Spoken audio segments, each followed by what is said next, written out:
नमस्कार कक्षा 9वीं के प्यारे विद्यार्थियों। आज हम आ चुके हैं आपकी प्रश्नावली 2.4 का ये आपका 13वां प्रश्न लेकर, जिसमें दिया हुआ है यदि x y z बराबर 0 हो तो दिखाइए कि x cube plus Y cube plus Z cube बराबर 3xy है। यदि इसके बराबर x y z बराबर 0 दिया है तो ये हमें क्या ज्ञात कर सकते हैं ऐसा हम। तो बच्चों आप सभी को पिछले जो सवालों में कुछ सूत्र दिखाए गए थे उनके आधार पर आप इस सवाल को कर सकते हैं। ठीक है, इसको हम देखते हैं। तो यहाँ पे आपको एक सूत्र बनता हुआ नजर आ रहा होगा। जिस तरीके से आपको यहाँ पे पता होगा तो हम लिखेंगे हम जानते हैं। क्या जानते हैं देखेंगे a cube plus b cube plus c cube minus 3abc बराबर a plus B plus c a square plus b square plus c square minus a b minus b c minus c a. ये सूत्र होता है एक। ठीक है, इसके बराबर में ये सूत्र होता है। और यहाँ पे आपको क्या देखने को मिल रहा है x plus Y plus Z का होल क्यूब। तो यहाँ पे a plus B plus C का होल क्यूब। यहाँ पे देखो बराबर में 3xy लिखा हुआ है, 3xyz उसमें लिखा हुआ है, इसमें देखो 3abc लिखा हुआ है, लेकिन इसमें माइनस का है, इसमें बराबर के दूसरी तरफ है। तो इस तरफ से इस तरफ ले जाएंगे तो ये आ जाएगा। और ये यहाँ पे देखो केवल a की जगह x है यहाँ पे, तो हम इसको ज्ञात कर सकते हैं। और इसमें क्या लिख सकते हैं, यदि x plus Y plus z बराबर 0 हो तब क्या करेंगे भाई, इसको देखो इनकी जगह पर यदि मान रख देंगे तो भी काम हो रहा है। देखो इसकी जगह पर a की जगह पे x, इसकी जगह पे मान रख सकते हैं। ठीक है, तो हम यहाँ पे रख देते हैं a की जगह पे x, b की जगह पे y और c की जगह पे z रख देते हैं। तो यहाँ पे देखेंगे x की घात 3 प्लस y की घात 3 प्लस z की घात 3 minus 3xyz। A B C की जगह x y और z बराबर क्या लिखेंगे, इसको a की जगह क्या लिखना है x, b की जगह y और c की जगह z। तो हम यहाँ पे x y और z लिख देंगे। ठीक है, इसमें भी यही करेंगे, x square plus y square plus z square minus x y minus y z minus z x. ठीक है, देखो उसमें लिखा हुआ है एक्स वाई जेड बराबर 0 हो, तो एक्स वाई जेड बराबर 0 दिया है तो हम यहाँ पे 0 लिख सकते हैं। ठीक है,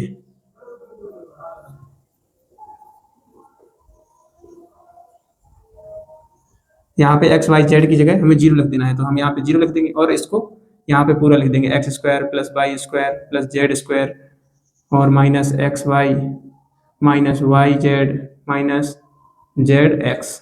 ठीक है, अब इसका 0 से यदि इसमें गुणा होगा, 0 का गुणा इसमें पूरे में होगा तो क्या हो जाएगा, सब 0 हो जाएगा। तो यहाँ पे क्या लिखा रह जाएगा, x cube plus Y cube plus Z cube minus 3xy बराबर ये पूरा 0 तो 0।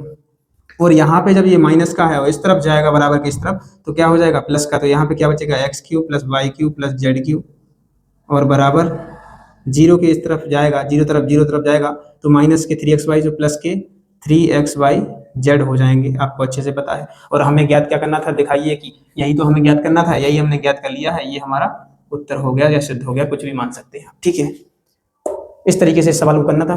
प्यारे बच्चों, आपका जो अगला सवाल है उसको देखिए हम आगे हल करते हैं। जो आपको समझ में नहीं आ रहा है आप इसमें कमेंट करके बताएं। 14वां प्रश्न कुछ इस तरीके से दिया हुआ है, वास्तव में घनों का परिकलन किए बिना निम्नलिखित में से प्रत्येक का मान ज्ञात कीजिए। हमें घनों का परिकलन नहीं करना है और ऐसे में ही हमें इसका प्रत्येक का मान ज्ञात कर लेना है। ठीक है, ऐसा नहीं करना है कि 12 गुणा कर लिया, इसका गुणा कर लिया, इसका गुणा कर लिया, ये मतलब डायरेक्ट घन नहीं करना है, परिकलन नहीं करना है और इसका मान ज्ञात करना है। किस तरीके से हम इसका मान ज्ञात करेंगे, यहाँ पे देखेंगे, इसको हल लिखेंगे और लिखेंगे माना। क्या माना भैया, हम a बराबर माइनस का 12 मान सकते हैं, b बराबर 7 मान सकते हैं और c बराबर 5 मान सकते हैं। ठीक है, यदि हमने ये मान लिए हैं तो इन सब का क्या करेंगे, a plus B plus c बराबर देखेंगे हम। ठीक है, तो इनको करेंगे प्लस में माइनस के 12 प्लस 7 प्लस 5, इन सबको हम क्या करेंगे, जोड़ देंगे। तो माइनस का 12 और प्लस के 12 इन सबको जोड़ देंगे। देखो माइनस प्लस माइनस हो जाएगा, माइनस और प्लस माइनस के हो जाएंगे तो 0 आ जाएगा। तो जब यहाँ पे 0 आ जाए तो 0 आएगा तो हम इसको ऐसा लिख सकते हैं, हम जानते हैं ए प्लस बी प्लस सी बराबर 0 हो तो मतलब ए प्लस बी प्लस सी मतलब ए का मान और प्लस बी का मान प्लस सी का मान इन सबको जोड़ा जाए तो 0 हो तो क्या करते हैं बच्चों, इसको करते हैं a cube plus b cube plus c cube, ये सूत्र होता है, और 3abc, ठीक है, ये सूत्र होता है। अब यहाँ पे इसमें हम क्या करेंगे, मान रख देंगे। तो ए का मान जो है उसको रख देंगे -12 प्लस 7 का क्यू प्लस 5 का क्यू बराबर 3 गुणा 1 2 में है तो गुणा का चिन्ह, ए -12 गुणा 7 गुणा 5, ठीक है। इन सबको करेंगे किस तरीके से देखेंगे, तो -12 प्लस 7 का क्यूब प्लस 5 का क्यूब, यहाँ पे क्या होगा, माइनस का 5 12 आती 36 गुणा 75 35, और यहाँ से जब गुणा किया जाएगा तो माइनस का 36 35 का गुणा किया जाएगा तो माइनस का 1260 है, ये हमारा उत्तर निकल के आ जाएगा, ठीक है। इसको हमने गुणा नहीं किया है और बिना गुणा किए इसका कुछ भी किए ये हमने मान निकाल लिए हैं, इनके बिना घनों का परिकलन किए बिना इनका हमने मान निकाल लिया है। तो यहाँ पे ये हमारा उत्तर हो जाएगा। इसी तरीके से जो दूसरा सवाल दिया हुआ है इसका, उसको हम देखिए करते हैं। का जो दूसरा प्रश्न भी इसी तरीके से दिया हुआ है, इसमें भी तीनों में देखो घन चढ़ा हुआ है, घात 3 इसमें है, घात 3 इसमें है, घात 3 इसमें है। इसी तरीके से जो पहला सवाल हमने हल किया है 14वें का, इसी तरीके से दूसरा सवाल हमें हल करना है, ठीक है।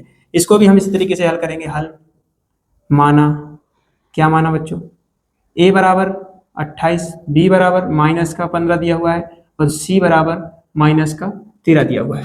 तो हमें यहाँ पे देखना है ए प्लस बी प्लस सी बराबर क्या निकल के आया, देखो 28 प्लस का करेंगे -15 और इसमें वो भी प्लस करेंगे -13। जब इसको देखो 28 और इन सबको जोड़ा जाएगा तो माइनस प्लस क्या हो जाएगा, माइनस और ये माइनस का 28, ये दोनों को जोड़ेंगे तो माइनस के 28 आ जाएंगे और 28 - 28 0 हो जाएगा, माइनस प्लस माइनस 0 हो जाएगा। तो जब यदि हम जानते हैं, हम यहाँ पे लिखते हैं, हम जानते हैं, क्या जानते हैं, a plus B plus c बराबर 0 हो तब क्या करेंगे, तब a cube plus b cube plus c cube बराबर 3abc होगा, ठीक है। जब यदि ए बी सी के जगह हम यहाँ पे इसका मान रख देंगे, देखो 28 की घात क्यू प्लस -15 की घात क्यू प्लस -13 की घात क्यू बराबर 3, ये है गुणा इंटू लगा हुआ है इन सब में गुणा। ए का मान कितना है भैया, ए का मान 28 है, 28 लिख देंगे, गुणा बी का मान कितना है -15 लिख देंगे और सी का मान कितना है -13 लिख देंगे, ठीक है। जब इनको 28 दूनी 56, 28 × 3 = 84 और यहाँ पे गुणा किया जाएगा, माइनस से माइनस गुणा हो जाएगा और